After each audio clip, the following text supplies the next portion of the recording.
के लिखने की कोशिश करोगे तो इन पॉइंट्स को अपने मन में, दिमाग में याद रखना, तब आप इसका करेक्ट आंसर फ्रेम कर पाओगे।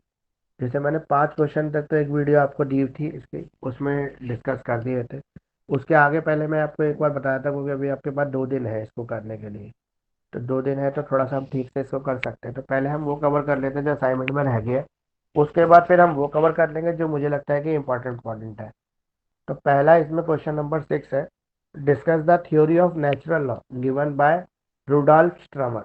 अब देखो, रुडॉल्फ स्ट्रमर तो एक वो हो गया, जूरिस हो गया, लेकिन हमें इसके बारे में भी याद करना पड़ेगा। रुडॉल्फ स्ट्रमर कब पैदा हुआ, कब इसकी डेथ हुई, ठीक है, और ये किस यूनिवर्सिटी से रिलेटेड था, इसने क्यों इस फील्ड के अंदर रिसर्च की, इसके पीछे क्या रीजन थे, ये बताने पड़ेंगे। अब दूसरा पॉइंट इसके अंदर जो क्वेश्चन में दिख रहा है वो है नेचुरल लॉ। तो नेचुरल लॉ क्या होता है, तो ये भी आपको बताना पड़ेगा। अगर हम इसको ही ब्रेक करें तो नेचर लॉ आ रहा है इसको ब्रेक करने से, तो यानी कि ऐसा लॉ जो नेचर के बारे में बता रहा है, नेचर मतलब प्राकृतिक लॉ के बारे में बात कर रहा है, ठीक है।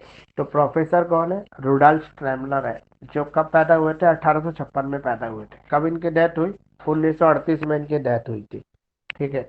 ये कहाँ के प्रोफेसर है, रोमन लॉ स्कूल के प्रोफेसर है, यूनिवर्सिटी ऑफ जर्मनी के। उन्होंने क्या डिफाइन किया है, स्पाइसेस ऑफ विल। स्पाइसेस मतलब मसाले, और विल मतलब इच्छा, इच्छा के मसाले इन्होंने डिफाइन किए। अदर रिगार्डिंग सेल्फ ऑथोरेटिव और enable. For him a just law was highest expression of a man social life and aim at preservation of freedom of individual. तो लॉ से क्या एक कॉमन मैन, जो एक कॉमन मैन है, वो law से क्या उम्मीद करता है, तो वो लॉ से एक ऐसी सोशल लाइफ की उम्मीद कर रहा है जो उसकी फ्रीडम को प्रिजर्व कर सके, जो उसकी फ्रीडम को सिक्योर रख पाए। According to him fundamental principle necessary है, किसके लिए नेसेसरी है fundamental principle, principle of respect के लिए, कि एक व्यक्ति दूसरे व्यक्ति की रिस्पेक्ट करे। और रिस्पेक्ट कब कर रहा है व्यक्ति, जब कानून है। अगर कानून का डर हटा दे, लॉ का डर हटा दे, तो व्यक्ति रिस्पेक्ट करना बंद कर देगा। सोसाइटी के अंदर कोई किसी की रिस्पेक्ट नहीं करेगा, कोई ठीक से रहेगा नहीं, सब अपनी मर्जी के मालिक अगर हो जाए तो। प्रिंसिपल ऑफ कम्युनिटी पार्टिसिपेशन, यहाँ पे कम्युनिटी पार्टिसिपेशन का ही प्रिंसिपल है। जैसे फॉर एग्जाम्पल एक मोची जो है जूते बना रहा है, तो जूते क्यों बना रहा है, वो सोसाइटी के लिए बना रहा है, लेकिन बदले में सोसाइटी को क्या दे रही है, उसकी और नीड्स की जरूरत की चीजें दे रही है, जैसे दूध हो गया, अनाज हो गया, ठीक है, और भी जो चीजें जरूरत की, कपड़े वगैरह, ये सब दूसरी चीजें सोसाइटी के दूसरे लोग दे रहे हैं। तो ये कम्युनिटी पार्टिसिपेशन है, सब लोग मिलकर कम्युनिटी के रूप में संसार सोसाइटी को चला रहे हैं। अगर हम नेचुरल लॉ की बात करें तो ये सबसे ओल्डेस्ट रूल है, जो कहता है कि नेचुरल लॉ क्या है, वेरिएबल कंटेंट है, ठीक है। नेचुरल लॉ क्या है, जस्ट लॉ है, ठीक है, हार्मोनाइज सिस्टम है, जो हार्मोनाइज थ्योरी इसके अंदर फॉलो की जाती है। ये पर्पसेज ऑफ सोसाइटी को डिफाइन करता है, ठीक है। ये एक ऐसा लॉ नहीं है जो प्रोटेक्ट कर रहा है विल को, मतलब इच्छा को प्रोटेक्ट कर रहा है। ये ऐसा लॉ है जो प्रोटेक्ट कर रहा है ऑल पर्पसेस को, तो इसे हम नेचुरल लॉ कह सकते हैं। Professor Rawls made the significant contribution revival of natural law in the 20th century. तो 20वीं सदी के अंदर नेचुरल लॉ की थ्योरी को दोबारा से रिवाइव किया है इन्होंने। प्रोपाउंड किया है दो बेसिक प्रिंसिपल के बेस पर। पहला, इक्वलिटी ऑफ राइट, कि जो प्रकृति है, जो भगवान है, अगर किसी को पैदा कर रहा है तो इक्वल राइट्स के साथ पैदा करता है। तो हमारा भी फर्ज बनता है, लेजिस्लेशन का, जो लॉ बनाने वाले हैं उनका फर्ज ये बनता है कि वो भी इस बेसिक प्रिंसिपल को फॉलो करें, नेचुरलिटी को, इक्वालिटी को फॉलो करें। तो लिबर्टीज, अपॉर्चुनिटीज, पावर जो है वो सब में इक्वल डिस्ट्रीब्यूट होनी चाहिए। सोशल इकोनॉमिक इनइक्वालिटीज जो है should be arrange so as to ensure the maximum benefit of the community as a whole, ताकि कम्युनिटी को उसका मैक्सिमम बेनिफिट मिले। तो कोई भी इनइक्वालिटी नहीं होनी चाहिए, कोई डिस्क्रिमिनेशन नहीं होना चाहिए, सोशल इकोनॉमिकल इनइक्वालिटीज बिल्कुल नहीं होनी चाहिए, ताकि सोसाइटी का सभी को मैक्सिमम बेनिफिट मिल पाए। ये कंप्लीट हो गया। ये नेचुरल लॉ थ्योरी इंपॉर्टेंट है आपके एग्जाम के पॉइंट ऑफ व्यू से भी। अगला है आपका हेंस केल्सन की प्योर थ्योरी ऑफ लॉ। ये मोस्ट मोस्ट इंपॉर्टेंट क्वेश्चन है, बहुत बार रिपीट होता रहता है।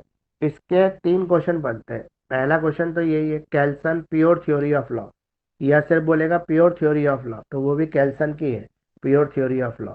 दूसरा बोलेगा कि अगर हम लेफ्ट कर दे dry bones of law deprived of flesh blood which give them life, क्या हम हड्डियां, मांस, ठीक है, और खून को रख दे तो क्या वो जिंदगी दे सकता है, तो वो जिंदगी कैसे देगा भाई? जिंदगी के लिए तो आत्मा चाहिए ना, तभी तो हड्डियां से, मांस से, खून से थोड़ा ना आदमी के अंदर जिंदगी आती है। जिंदगी किससे आती है? आत्मा से। और आत्मा किसके सपोर्ट करती है? प्योर थ्योरी ऑफ लॉ को। प्योर थ्योरी ऑफ लॉ का एक और मतलब है, भगवान ने जो कानून बनाया है उसी कानून को सब फॉलो करे, उसके अंदर कोई छेड़छाड़ ना करे, उसे कहते हैं प्योर थ्योरी ऑफ लॉ। इसका एक और नाम है, इसी थ्योरी का एक और नाम है, दो नाम तो हो गए, हड्डी बोन वाला भी हो गया और कैल्सन की प्योर थ्योरी। तीसरा नाम है ground norm theory. Ground norm theory, ये भी इसी का ही नाम है। तो तीनों में से किसी भी नाम से आपसे पूछेगा एग्जाम में, तो आप यही आंसर लिख देना इसका, ये आंसर इसका करेक्ट हो जाएगा। तो प्योर थ्योरी ऑफ लॉ का नाम ये है कि जैसे ही भगवान ने बनाया है ना, ऐसे ही लॉ चलना चाहिए, जो भगवान ने डिसाइड किया उस तरह से लॉ चलना चाहिए। अब भगवान कौन है, वो क्या डिसाइड करते हैं, ये बताएंगे कैल्सन। तो हैंस कैल्सन का जन्म हुआ था 1881 के अंदर, इनकी डेथ हुई थी 1973 के अंदर। ये जरूर याद रखना, बर्थ ईयर और डेथ ईयर, ये लिखने से एग्जाम में मार्क्स मिलेंगे आपको। ये ऑस्ट्रेलियन थे, ठीक है, ऑस्ट्रेलिया के मतलब रहने वाले थे, ज्यूरिस्ट थे, ये जज थे और फिलोसफर थे। इन्होंने अपने कैरियर की शुरुआत की थी लीगल थ्योरिस्ट के रूप में, बिगिनिंग ऑफ 20th सेंचुरी, 20वीं सदी के शुरू में। बाद में ये सुप्रीम कॉन्स्टिट्यूशनल कोर्ट ऑस्ट्रेलिया के जज रहे, मतलब ऑस्ट्रेलिया की जो सुप्रीम कोर्ट थी उसके जज रहे 1920 से 1930 तक, 10 साल तक ये जज रहे। इन्होंने नोटेबल वर्क किया प्रिंसिपल ऑफ इंटरनेशनल लॉ के अंदर और प्योर थ्योरी ऑफ लॉ के अंदर। इनके दो थ्योरी फेमस है, एक इंटरनेशनल लॉ थ्योरी और एक प्योर थ्योरी। हमारे कोर्स में प्योर थ्योरी है। तो हैंस कैल्सन फर्स्टली प्रपोज इस थ्योरी 1934। सबसे पहले इन्होंने अपनी थ्योरी 1934 में बताई, फिर इसको एक्सपेंड कर दिया 1960 के अंदर। जो कैल्सन की प्योर थ्योरी ऑफ लॉ है, इसे हम नॉर्मेटिव थ्योरी भी कह सकते हैं। तो एग्जाम में अगर नॉर्मेटिव थ्योरी ऑफ लॉ करके ही पूछा जाए, ground name theory, normative theory या प्योर थ्योरी, तो आंसर यही आएगा। ये आंसर लिखना, ये ध्यान रखना, अलग अलग नाम से क्वेश्चन पूछ लेता है एग्जाम में। तो प्योर थ्योरी ऑफ लॉ जो कैल्सन की है, it talks about pure law. ये कहते हैं शुद्ध कानून, exclude the other factor affecting the defining of the law like morality, ethics, economic, sociality. देखो, सोशलॉजी के बेस पर, इकोनॉमिक बेस पर, एथिक्स के बेस पर, मॉरलिटी के बेस पर, तो हमने लॉ के अंदर बहुत सारे चेंजेस कर दिए कि ये एथिक्स से सही नहीं है, ये इकोनॉमिकली सही नहीं है, इसको ठीक करो, ये सोशली सही नहीं है, ये मॉरली सही नहीं है। लेकिन जो भगवान ने लॉ बनाया बिल्कुल ही अलग है। Calson theory stand at the same level, has a similar importance of Austerian theory, Austin theory। इन्होंने ऑस्टिन के थ्योरी के से ही बेस करके अपनी थ्योरी को डेवलप किया है। कैल्सन बिलीव करते हैं the concept that law should be pure, कि लॉ को प्योर होना चाहिए from any investigation such as sociological, political, historical, logical. किसी भी थ्योरी का असर लॉ पर नहीं होना चाहिए, लॉ को प्योर रहना चाहिए। Law want be supported all this part under privilege, connected और मिक्स्ड। किसी भी पार्ट को ना तो अंडर प्रिविलेज करना चाहिए जो नेचुरल थ्योरी का है, ना कनेक्ट करना चाहिए, ना मिक्स करना चाहिए। तो इनके हिसाब से प्योर थ्योरी क्या है, इसको पढ़ेंगे आप। प्योर थ्योरी ऑफ लॉ क्या है? तो लॉ एक नॉर्मेटिव साइंस है। नॉर्मेटिव साइंस का मतलब क्या होता है, अगर किसी को पता है तो बताओ। नॉर्म्स होते हैं रूल्स, तो लॉ क्या है? एक रूल्स की साइंस है। ये ऐसी साइंस है जो रूल्स के बारे में बताती है। बट लॉ नॉर्म्स में be distinguish from the science norm. लेकिन लॉ के नॉर्म्स साइंस जैसे नहीं है, ठीक है। साइंस के नॉर्म्स क्या होते हैं? साइंस के कुछ फार्मूले हैं, जैसे दो केमिकल को मिलाओगे तो यही बनेगा, तो वो यही बनेगा, कभी भी मिला लो। लेकिन लॉ में तो ऐसा नहीं हो सकता ना। कई बार बोला कि दो पॉजिटिव एक साथ बैठेंगे तो पॉजिटिव एनर्जी की जगह नेगेटिव एनर्जी भी रिलीज कर सकते हैं। तो कैल्सन ने डिफाइन किया है science as a system of knowledge arrange according to the logical principle. तो एक साइंस है ये, जिसको हम अपने नॉलेज के अकॉर्डिंग जो है अरेंज कर सकते हैं, लॉजिकल प्रिंसिपल के बेस पर। तो कैल्सन कहते हैं norms is a rules prescribing a certain behaviour. तो नॉर्म्स वो रूल्स है जो हमें कुछ बिहेवियर करने के लिए प्रिस्क्राइब करता है। He distinguish between the legal norms and moral norms. इन्होंने लीगल नॉर्म्स और मॉरल नॉर्म्स को अलग अलग बताया है कि समाज में ना अगर हमने मॉरल ड्यूटी पूरी कर रहे तो वो अलग है, लेकिन अगर लीगल कर रहे हैं तो वो अलग है। He told that moral norms only says what a person should do and not to do. तो मॉरल नॉर्म्स क्या बताता है, एक व्यक्ति को क्या करना चाहिए और क्या नहीं करना चाहिए, मतलब क्या गलत है क्या सही है। जैसे किसी को मारना गलत है, लेकिन किसी की सेवा करना, किसी की जिंदगी बचाना, ये सही है। और लीगल नॉर्म्स क्या कहते हैं हमें, a person does any act against the norm, कि अगर नॉर्म्स के अगेंस्ट कोई भी काम करेगा तो उसको पनिश करने के लिए कौन आएगा, स्टेट आ जाएगा। तो कैल्सन एडमिट करते हैं कि जो कमांड थ्योरी है ऑस्टिन की थ्योरी है कमांड थ्योरी, जो इंट्रोड्यूस करती है psychological element into definition of the law which Kelsen avoid. तो कैल्सन कहते हैं इनको इसमें शामिल नहीं होना चाहिए, जो कमांड थ्योरी में उन्होंने साइकोलॉजिकल एलिमेंट को शामिल कर लिया है वो शामिल नहीं होना चाहिए। कैल्सन बिलीव करते हैं कि law should be defined as depsychologized command. Kelsen also consider sections as an essential element of law, but he prefer it called norm। तो कैल्सन की जो थ्योरी है वो एनालाइज करती है free of all ethical and political judgment और value. मतलब ये कहता है, कैल्सन कह रहा है कि जो भगवान ने हमें जैसा पैदा किया और हमें जो भी पावर दी, जैसे शेर को पावर दी है शिकार करने की, ठीक है, हिरन को शिकार होने की पावर है, मतलब उसका काम ही है शेर का शिकार होना। तो अगर लॉ आ जाए बीच में, कानून आ जाए, बोले कि शेर तुम शिकार नहीं करोगे, तुम्हें खाना जो है कैंटीन से भेज दिया जाएगा, तो वो उसके अगेंस्ट द नेचर हो गया ना, उसके नेचुरल थ्योरी के अगेंस्ट है। तो इसीलिए भगवान ने जिसको जैसी चीज के साथ पैदा किया है, जो योग्यता दी है, उसको वैसा ही रहना चाहिए। आप केवल इतना काम कर सकते हैं, स्टेट केवल इतना काम कर सकते हैं कि अगर वो उसके अगेंस्ट कुछ कर रहा है जो उसके नेचर नहीं है, जैसे शेर जो है शिकार कर रहा है वो उसका नेचर है, लेकिन अगर उसके नेचर से हटके वो कुछ काम कर रहा है तो उसको स्टेट आएगा पनिश करने के लिए, तब स्टेट आएगा उसको कंट्रोल करने के लिए, अदरवाइज स्टेट का कोई इंटरफेरेंस नहीं होना चाहिए। इसका मतलब जैसे एक मानव को भगवान ने बनाया है, तो इसे थोड़ा बनाया है कि वो किसी का मर्डर कर दे, किसी का सामान चुरा ले।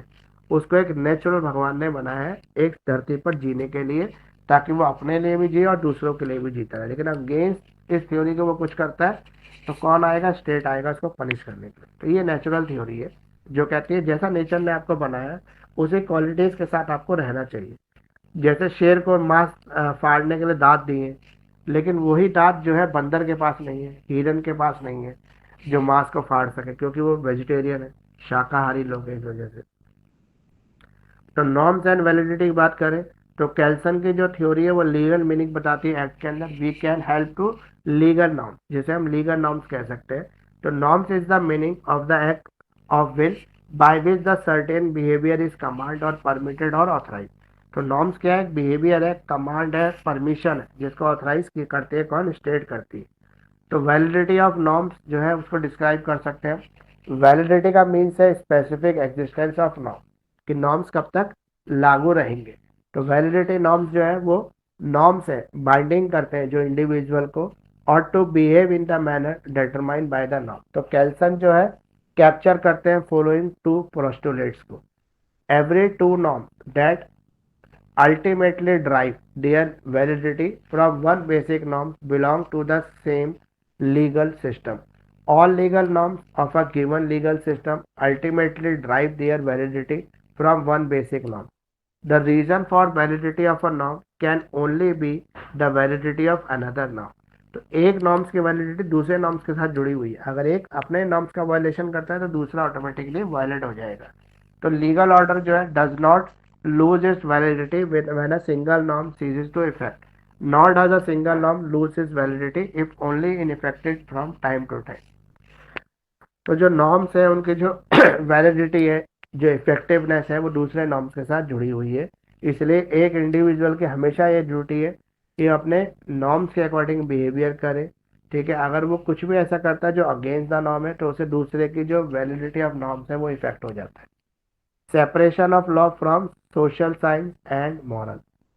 जो कैल्सन है इन्होंने सोशल साइंस और मॉरल से जो है अलग रखा है अपने नेचुरल लॉ को। ये कहते हैं नेचुरल लॉ ना तो सोशल साइंस है, ना तो वो किसी बिहेवियर के हिसाब से, ना किसी थ्योरी के हिसाब से डिसाइड हो सकता है। तो कह रहे हैं पॉलिटिकल, सोशलॉजिकल, मेटाफिजिक्स, जितने भी एक्स्ट्रा लीगल डिसिप्लिन है उनसे अलग है नेचुरल लॉ जो है। तो कैल्सन एक्सेप्ट करते हैं theory of law must be pure, इनको प्योर होना चाहिए, logically self supporting, not depending upon extra legal value. तो लॉ ऑफ नेचर जो है एक्सट्रेनियस फैक्टर्स है, जहाँ पे सोशलॉजिकल, पॉलिटिकल, इकोनॉमिक और हिस्टोरिकल इन्फ्लुएंस की हम बात करते हैं। अब ग्राउंड नॉर्म थ्योरी, जो ग्राउंड नॉर्म थ्योरी है उसको पढ़ लेते हैं। तो कैल्सन की जो प्योर थ्योरी ऑफ लॉ है वो बेस करती है पिरामिडिकल स्ट्रक्चर को। तो पैरामिडिकल स्ट्रक्चर है जो हायरार्की को बताता है, मतलब ये जो नॉर्म है एक पिरामिड्स की तरह हो सकता है, इसके एक फिगर भी है अगर आप देखोगे सर्च करोगे तो एक ट्राइंगल जैसी शेप मिलेगी आपको। इसमें प्योर थ्योरी ऑफ लॉ बताया है कि सबसे नीचे इनके राइट्स है, इसके ऊपर इनके राइट्स है, इसके ऊपर इनके राइट्स है, सबसे ऊपर स्टेट्स के राइट्स है। तो इसे ग्राउंड नॉर्म थ्योरी कहते हैं। validity basic which he termed as ground norm. In other words, we can say that if the other norms are against the ground norm, then those norms will be invalid. In a pyramidal structure in hierarchy, the ground norm is at the top. सबसे ऊपर कौन है? ground norm है। fully be independent of all other norms, जो सभी norm से independent है। उसके बाद सबोर्डिनेट नॉर्म्स हैं जो कंट्रोल किए जाते हैं सुपीरियर नॉर्म्स के थ्रू। तो कैल्सन कहते हैं कि जो अदर नॉर्म्स है जो लीगल सिस्टम को ट्रेस करते हैं, वो ग्राउंड नॉर्म थ्योरी के जो फाइनल सोर्स है उससे पावर लेते हैं। तो कैल्सन कहते हैं स्टेट जो है should B ground norm, state जो है ग्राउंड नॉर्म है necessary, it's same for all the state. Example बताया जैसे हमारा कॉन्स्टिट्यूशन है वो एक ग्राउंड नॉर्म है। जैसे हमने लॉ बनाया आईपीसी, सीआरपीसी, सीपीसी, ये सारे नॉर्म्स किससे पावर ले रहे हैं? हमारे कॉन्स्टिट्यूशन से पावर ले रहे हैं। तो कॉन्स्टिट्यूशन क्या है? हमारा ग्राउंड नॉर्म सबसे ऊपर है, सबसे सुपीरियर क्या है? कॉन्स्टिट्यूशन। जो सारे हमारे जो नॉर्म्स है उनको पावर दे रहा है, मतलब पावर बैटरी कौन है? कॉन्स्टिट्यूशन है। अगर कॉन्स्टिट्यूशन हटा दे तो सारे लॉ ऑटोमेटिक इनवैलिड हो जाएंगे। पाकिस्तान की बात करें तो पाकिस्तान के सुप्रीम कोर्ट ने एक केस था, पाकिस्तान सुप्रीम कोर्ट इन स्टेट वर्सेस डोसो। ये हेल्पफुल है केल्सन की थ्योरी को समझने के लिए। Validity of revolutionary government which had come into power by overthrowing the legitimate government and destroy the previous constitution। तो यहाँ पे जब सैनिक शासन लगाया था बेनजीर भुट्टो के पिताजी ने, वो भी भुट्टो ही थे, अभी उनका मुझे एग्जैक्ट नाम याद नहीं आ रहा, तो उन्होंने क्या किया था? कॉन्स्टिट्यूशन को डिस्ट्रॉय कर दिया और सैनिक शासन लगा दिया, सेना का शासन आ गया। तो उन्होंने ओवर कर दिया, किसको ओवर कर दिया? सुप्रीम कोर्ट को। तो फिर एक और केस आया supreme court in Jilani versus government of Punjab. तो पंजाब की सरकार को बर्खास्त कर दिया था, किसने कर दिया था? पाकिस्तान की सरकार ने कर दिया था। तो यहाँ पर सुप्रीम कोर्ट में जब ये केस गया तो सुप्रीम कोर्ट ने डिसीजन ये दिया कि जो कॉन्स्टिट्यूशनल अथॉरिटी है वो उसके पास वैलिडिटी है। क्यों? क्योंकि वो जीत के आए हैं, वो जनता ने उनको चुन के भेजा हुआ है। इसलिए कोई भी सैनिक शासक जो आ जाएगा, मतलब जिलानी जो थे उन्होंने कब्जा कर लिया था, तो उन्होंने पंजाब की सरकार को बर्खास्त कर दिया। सुप्रीम कोर्ट ने डिसीजन दिया कि जो मिलिट्री गवर्नर जो भी आएगा, जैसे वो आते ही जो है कॉन्स्टिट्यूशनल गवर्नमेंट पर ख़त्म कर देता था, वो कॉन्स्टिट्यूशन को डिस्ट्रॉय कर देता है। उसके साथ कॉन्स्टिट्यूशनल जो प्रिवेंशन है वो भी ख़त्म हो जाते हैं। जैसे नवाज शरीफ ने अपनी सरकार लाए थे 2007 में, इन्होंने मिलिट्री के थ्रू क्या किया था? पाकिस्तान में तख्ता पलट कर दिया, लेकिन इन्होंने कॉन्स्टिट्यूशन को इनवैलिड नहीं किया। इन्होंने क्या किया? कॉन्स्टिट्यूशन के अंदर ही चेंज कर दिए। कुछ टाइम तक सैनिक शासक बन के राज्य चलाया, बाद में कॉन्स्टिट्यूशन को चेंज करके खुद राष्ट्रपति बन गए। मतलब इन्होंने कॉन्स्टिट्यूशन बदल दिया और खुद क्या बन गए? वहाँ के राष्ट्रपति बन गए। और ऐसे इन्होंने 10 साल और काट लिए, वहाँ पर राष्ट्रपति बन गए। सरकार आई और नवाज शरीफ जो प्राइम मिनिस्टर बन गए। फिर इनकी बनती नहीं थी उससे, फिर इनका मिलिट्री पे से थोड़ा सा कंट्रोल खत्म हो गया तो ये वहाँ से भाग गए। नवाज शरीफ जो है आज ही शायद इंग्लैंड में पता नहीं कहाँ रह रहे हैं। तो ये क्या है? ये सब रिवोल्यूशनरी चेंज है जो पॉलिटिकल और एक्स्ट्रा लीगल इंडिपेंडेंसी को बताते हैं। अब प्योर थ्योरी के ऑब्जेक्ट क्या है? जो कैल्शियन अपनी प्योर थ्योरी बताते हैं, उस प्योर थ्योरी के क्या ऑब्जेक्ट है? तो ऑस्टीन की जो थ्योरी है सुपीरियरिटी, उसके अगेंस्ट है इनकी प्योर थ्योरी। ये कहते हैं कि जो ऑर्डर है वो सिमेट्री के रूप में होता है। जैसे सबसे ऊपर कॉन्स्टिट्यूशन, कॉन्स्टिट्यूशन क्या है? ग्राउंड नॉर्म है जो अपने सभी लॉज को पावर दे रहा है, पावर हाउस है मतलब। तो एसेंशियल फीचर्स क्या है इसके प्योर थ्योरी के? पहला, इसका एम क्या है? थ्योरी ऑफ लॉ की स्थापना करना। ये वो साइंस है जो नॉर्मेटिव साइंस हम इसको कह सकते हैं। जो लीगल थ्योरी है वो साइंस है, लेकिन वायलेशन करती है। ये किसका वायलेशन करती है? सुपेरियर थ्योरी का। ये कहते हैं कि कोई भी सुपेरियर नहीं है।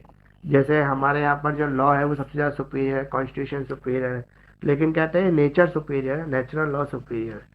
तो नॉर्मेटिव और नेचुरल साइंस जो है उसको अवॉइड करते हैं। कैल्शियम कहते हैं जो स्ट्रिक्ट सेपरेशन है, जहाँ पे हम सेपरेट करते हैं लॉ और मॉरलिटी का, वो इंटीग्रल पार्ट होना चाहिए प्योर थ्योरी ऑफ लॉ का। तो formal theory confined particular system of positive law. इसके कुछ क्रिटिज्म भी है, हर चीज़ के कुछ क्रिटिक्स होते हैं, तो क्रिटिक्स इसके अंदर भी है जो कहते हैं कि जो ग्राउंड नॉर्म की ये बात करते हैं वो वैग्यू है, कंफ्यूजिंग है, वो कुछ भी नहीं है, बेकार की बात कर रहे हैं, वैसा कुछ भी नहीं होता। तो कैल्शन एक और चीज कहते हैं, law should be kept free from morality, कि लॉ को मॉरलिटी से अलग रखा जाए।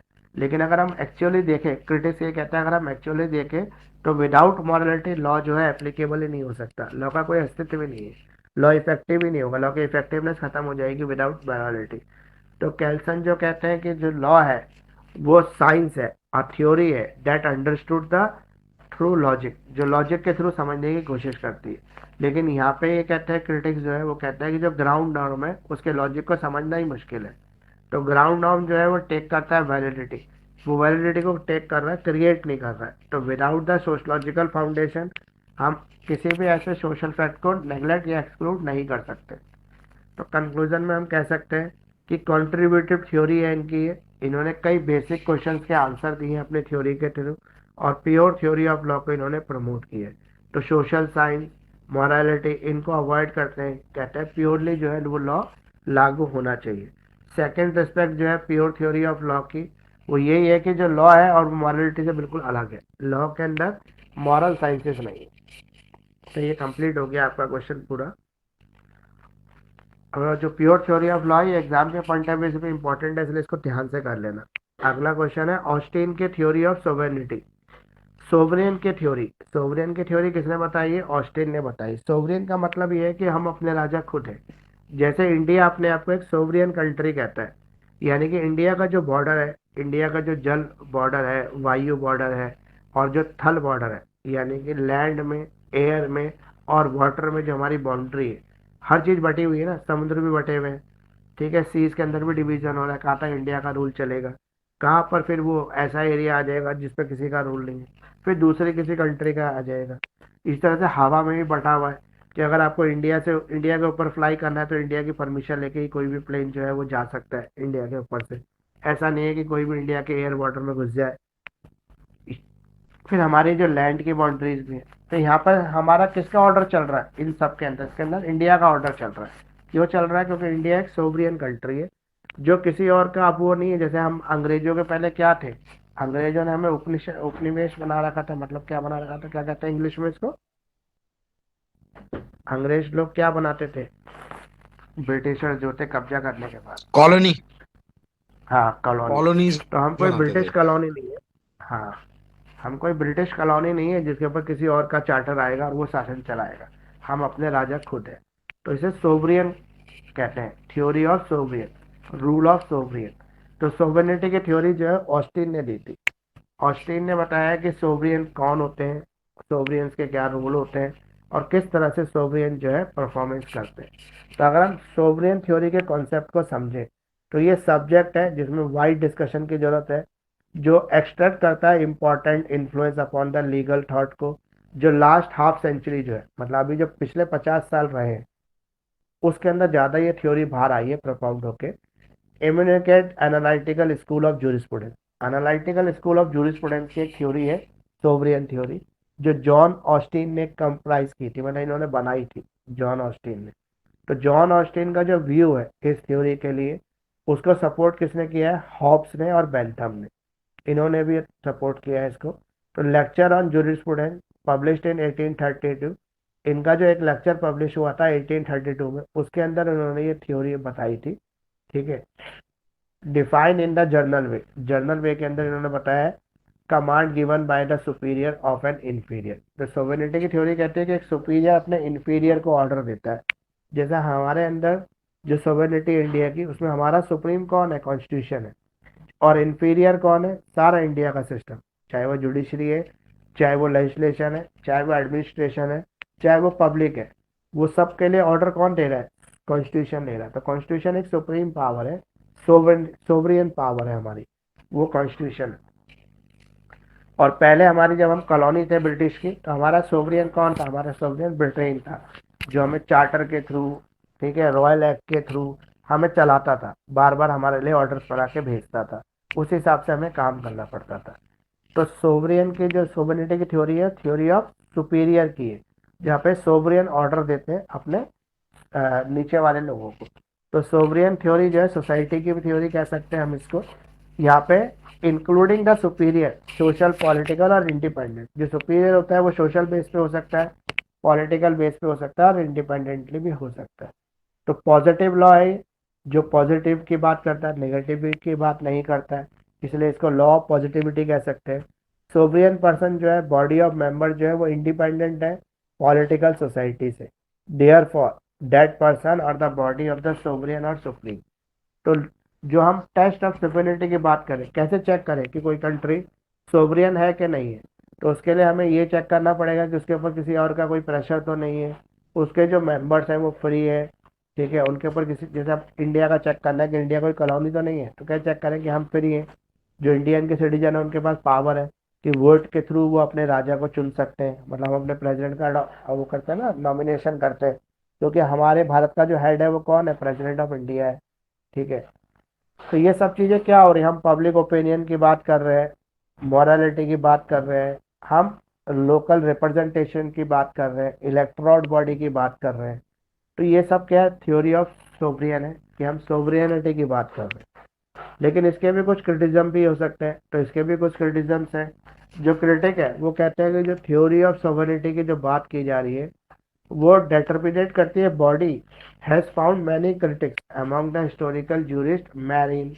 इसे क्रिटिक कौन है, मैरिन, क्लार्क, सिडविक और अदर्स, ये इनके नाम है जो क्रिटिसाइज करते हैं इस थ्योरी को। ये कहते हैं कि प्रेजेंट डे में अगर हम बात करें सोवरिनिटी की, तो सोवरिनिटी जैसे कोई चीज़ नहीं होती, रूलर होता है, रूलर ही हर चीज़ को चलाता है। तो मॉडर्न डेमोक्रेटिक जो है उसके अंदर थ्योरी और सोवरिनिटी कंप्लीट खत्म है। जैसे हमारे मोदी जी अगर चाहते हैं तो किसी भी चीज़ को बदल देते हैं, चेंज कर देते हैं, तो होने को तो वो डेमोक्रेटिक कंट्री के रिप्रेजेंटेशन में है, मतलब प्राइम मिनिस्टर ऑफ इंडिया है जो डेमोक्रेटिक कंट्री है, जो पब्लिक जिनको चुन के भेज रही है। लेकिन एक बार जब पब्लिक उनको इलेक्ट कर देती है तो 5 साल तक फिर उन्हीं की सुपेरिटी चलती है, फिर पब्लिक के पास भी राइट नहीं है कि उनको 5 साल से पहले हटा दे। तो ये क्या है, ये सेवरल पर्सन्स हैं जो इलेक्टेड बाय डेमोक्रेसी होते हैं, लेकिन रूल्स रूल्ड अपने हिसाब से करते हैं। अगर हम यूनाइटेड स्टेट की बात करें या रिपब्लिक ऑफ यूनाइटेड स्टेट की बात करें, तो ये भी सोवरियन कंट्री है, लेकिन यहाँ पर भी बहुत सारे इसके अपवाद हैं। तो ऑस्टिन की जो थ्योरी है कमांड की, वो form a determinate superior conception historical jurist ground ignore करती है जो great body of customary laws को, जो ट्रीट करती है लॉ को, एक्सट्रैक्ट करती है सिंगल एलिमेंट्स को force over the historical facts को। जो ऑस्टिन है वो इस थ्योरी के डेवलपर है, जो सोवरियन थ्योरी, जो ऑस्टिन के थ्योरी ऑफ सॉवरेनिटी है, वो हॉब्स ने भी इसको आगे develop, higher law could not limit and fountain the source of law and sovereignty involve the legal despotism. ये कहता है जो हॉब्स है या जो ऑस्टिन की थ्योरी को आगे डिफाइन करते हुए कहते हैं कि ये एक तरह से फाउंटेन है, ये फाउंटेन ऑफ लॉ है, जैसे झरना होता है एक लॉ का, तो उस तरीके से एक फव्वारा है, फाउंटेन मतलब फव्वारा है लॉ का, जो हर तरफ क्या बिखेर रहा है, लॉ बिखेर रहा है, जो सोर्स ऑफ लॉ से बन रहा है। मतलब इसका सोर्स क्या है, जैसे फाउंटेन का सोर्स क्या होता है, वाटर, तो इसका सोर्स क्या है, लॉ। तो ये थ्योरी ऑफ सोवरेनिटी है जो हर तरफ क्या फैला रही है, लॉ फैला रही है। तो कोऑर्डिनेशन है जहाँ पे creator series of the sovereign ascending of infinity. तो अगर हम प्योरली इसको अंडरस्टैंड करें या फ्रैंकली इसके ऊपर कुछ कहना चाहे, तो theory of sovereignty supreme theory हो सकती है, purely legal except of the sovereignty ignoring the forces edit the influences and back of the formal law. Probability of incapable of states of the society example, यानी जैसे हर theory के अंदर कुछ कमियां होती है तो इसकी भी कुछ कमियां तो है, लेकिन कमियों के साथ ये बेस्ट थ्योरी है जो क्लियर लॉजिक के ऊपर बेस है, जो होल सोसाइटी के ऊपर एनफोर्सेबल है और क्रिटिस करती है direct against the founded miss representation and misconception को। तो ये ऑस्टिन की थ्योरी ऑफ सोवरेनिटी हो गई जो एग्जाम के पॉइंट ऑफ व्यू से इंपॉर्टेंट है, कैल्सन की प्योर थ्योरी ऑफ लॉ और ऑस्टिन की थ्योरी ऑफ सोवरेनिटी, ये इंपॉर्टेंट है। अगर हम बात करें एच एल ए हार्ट की, तो एच एल ए हार्ट ने भी एक थ्योरी दी है, ब्रिटिश फिलोसफर है, मतलब ब्रिटेन के प्रोफेसर है, जूरिस्प्रूडेंस के, यूनिवर्सिटी ऑफ ऑक्सफोर्ड में पढ़ाते हैं, उस समय पढ़ाते होंगे जब जिंदा थे। His most important H L A heart की जो थ्योरी है, ये भी एग्जाम में आपसे पूछ ली जाती है। इसको कहते हैं हार्ट रूल, हार्ट रूल कहते हैं इसको, मतलब इस थ्योरी का नाम ही हार्ट रूल है, क्योंकि एक्चुअली हार्ट ने इसको डिफाइन किया था। और ये थ्योरी कहती है what happen but with what is to be done. क्या होना है वो कैसे डिसाइड होगा, क्या किया जा रहा है उससे डिसाइड होगा।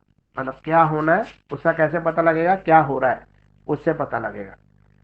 तो ये प्रोफेसर थे ऑक्सफोर्ड यूनिवर्सिटी के। ये मोस्ट इम्पॉर्टेंट राइटिंग है इनकी, including the causations of the law. 1959 में इन्होंने एक बुक लिखी है जो A M Horn, concept of law. और 1961 में इन्होंने लिखी है possession of law, concept of law, और law and liberty and morality, और law in general, essay on Bentham. ये सब इनकी स्पेशल जो है रचनाएं हैं जो इन्होंने लिखी है। अब कॉन्सेप्ट ऑफ लॉ क्या है, हार्ट थ्योरी क्या है, लॉ की हार्ट थ्योरी क्या है। तो professor H L A heart कहते हैं continuously analyse the concept of social rule. ये सोशल रूल को एनालाइज कर रहे हैं। Rule govern by the behaviour from the habitual behaviour, distinguish the legal rule from the standard from order, back any threat. ये कहते हैं जो शासन चल रहा है, जो सत्ता चलाई जा रही है, उसके अंदर सोशल रूल होना जरूरी है। मतलब अकॉर्डिंग टू सोसाइटी या सोशल बिहेवियर को इन्वॉल्व करना चाहिए। इसके अंदर जो भी सरकार चल रही है उसके अंदर उसको अपने प्रोविजंस के अंदर, अपनी ऑब्जर्वेशंस के अंदर इंक्लूड करना चाहिए। सोशलैरिटी को, मतलब सोशल कॉन्सेप्ट को इंक्लूड करना चाहिए। ये हार्ट थ्योरी है। मतलब हार्ट थ्योरी तो अगर याद करें तो जैसे जो हमारा दिल कहता है वो कह सकते हैं इसको। वैसे ये दिल वाली बात नहीं है इसके अंदर, पर मैं बता रहा हूँ आपको। तो जो दिल कहता है वो हमें करना है, ये सोच के लिखोगे तो आप हार्ट की थ्योरी लिख दोगे। तो हार्ट की थ्योरी क्या कहती है, जो सोशली जरूरी है। जैसे ह्यूमन बिहेव, जैसे कैपिटल पनिशमेंट नहीं होनी चाहिए, तो हार्ट ये कहता है कैपिटल पनिशमेंट नहीं होनी चाहिए क्योंकि ये इन ह्यूमन एक्टिविटी है। मारना किसी चीज का इलाज थोड़ी ना है। तो Hart rule of obligation of the distinguishable from other rule, they are supported by the great social pressure because are felt to necessary maintain the society. अब प्राइमरी रूल, सेकेंडरी रूल, दो रूल है इनके theory के। तो primary rule क्या है, जो state है उसकी ड्यूटी है। ड्यूटी क्या है, सॉरी, स्टेट का क्या रोल है, इम्पोज करना ड्यूटीज को अपने मेंबर ऑफ सोसाइटीज के ऊपर। तो राज्य के ऊपर नियम कायदे लादना किसकी जिम्मेदारी है, राज्य की जिम्मेदारी है, जो राज्य के लोगों पर नियम कायदे लाद देते, मतलब उनके ऊपर अलाउ कर देते हैं। तो जो लोग होते हैं, जो पीपल्स होते हैं, जो उसके ऑर्डिनरी सिटीजन होते हैं, उनकी ड्यूटी होती है कि वो इस रूल्स को फॉलो करें, इस रूल्स को माने। तो हार्ट जो है वही ये कहता है कि जो सिटीजन्स है उनके लिए ड्यूटी, उनका जो बेसिक रूल्स है वो ये है कि जो भी ड्यूटी इम्पोज कर रहा है, जो भी स्टेट ड्यूटी इम्पोज कर रहा है उस ड्यूटी को वो फॉलो करे, फिजिकल मैटर को फॉलो करे और अपनी ड्यूटी को निभाए। मतलब कोई भी ड्यूटी जो राज्य उनकी लगा रहा है उसको फॉलो करते रहे।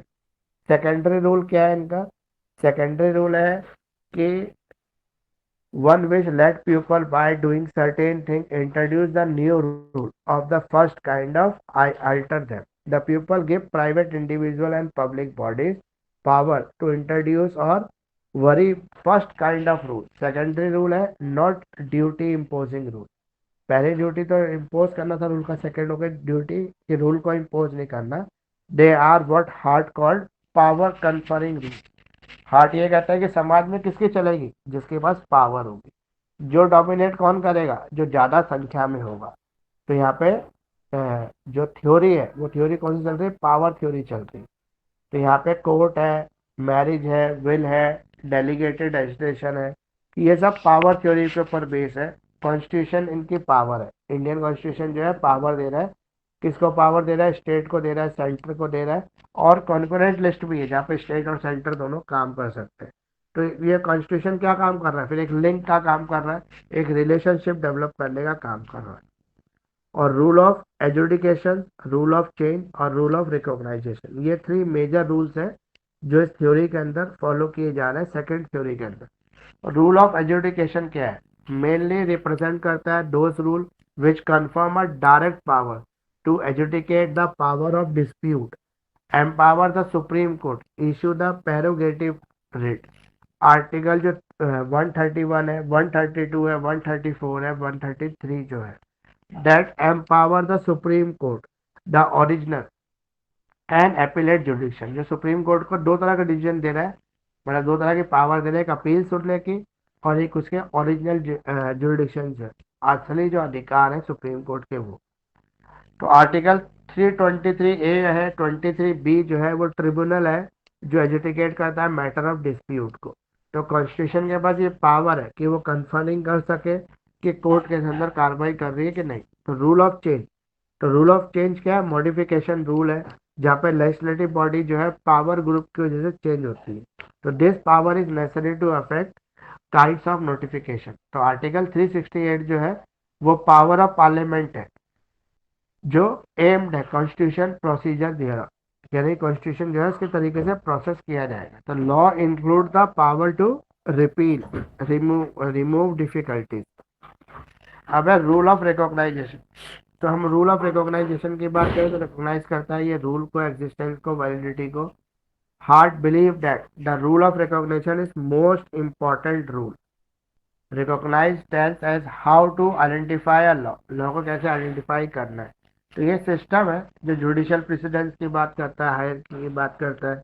तो केल्सन कहते हैं talk about the recognisation and validity of the existence norms and recognise the basic form. तो Kelsen on the point of the rule recognise the ground norm theory. इसीलिए केल्सन ने इस थ्योरी को चेंज कर अपनी ground norm theory applicable की थी। अब क्रिटिसिज्म बाय ड्रॉविन, डॉवर किंग ने कुछ क्रिटिसाइज किया है हार्ट की थ्योरी का। तो हार्ट की थ्योरी जो है लीगल सिस्टम की, लीगल सिस्टम रूल की बात करती है। तो प्रोफेसर रोलांड डॉर्किन ने क्रिटिसाइज किया है प्रोफेसर हार्ट को उनके पॉइंट पर। डॉक्रीम कहते हैं कि जो लॉ है does not compromise only rules but it consist of the principle also. ऐसा नहीं है कि लॉ के अंदर केवल रूल्स ही, कुछ प्रिंसिपल भी है जिसपे बेस ब्रोकर लॉ जो काम करता है, जो एलोबरेट करता है। जैसे मेनका गांधी वाले प्रिंसिपल में नेचुरल जस्टिस की बात आई थी, तो कोर्ट ने क्या किया, प्रिंसिपल ऑफ नेचुरल जस्टिस को फॉलो करते हुए डिसीजन दे दिए। तो rules and principle of the just principle come to the conflict then principle get primary. अगर रूल्स और रेगुलेशंस में कभी भी कॉन्फ्लिक्ट होती है तो रूल्स जो है वो उनको प्रेफर किया जाएगा। तो जस्टिस को इन बोमन्स केस, तो यहाँ पर क्या हुआ कि पार्लियामेंट ने जो है contrary contain the moral principle such as the law could be null and void. तो नेचुरल लॉ जो है पॉजिटिविज्म की थ्योरी है, सोशल स्कूल ऑफ लॉ है। तो professor heart was active promoting democratic socialism and other political causes left to then prevailing the political center advocating the privacy right homosexual long before it common to do so। तो ये complete हो गया आपका। तो अभी इसके अंदर रह गए हमारे कितने पेजेस, 10 और 5, 15 पेजेस रह गए। तो ये हम अगली क्लास में इसको समझा देंगे, वरना ये ज़्यादा हो जाता है फिर जो स्टूडेंट्स है ना बहुत ज़्यादा समझने से